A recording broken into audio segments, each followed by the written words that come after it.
அமைதியில் இறைவனை காணுவோம். அமைதியில் இறைவனை காணுவோம். அமர்ந்தே அவர் அன்பை பூணுவோம்.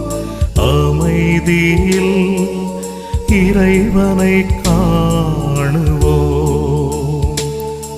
சுமைகளை அவர் பதம் போடுவோம். சுமைகளை அவர் பதம் போடுவோம்.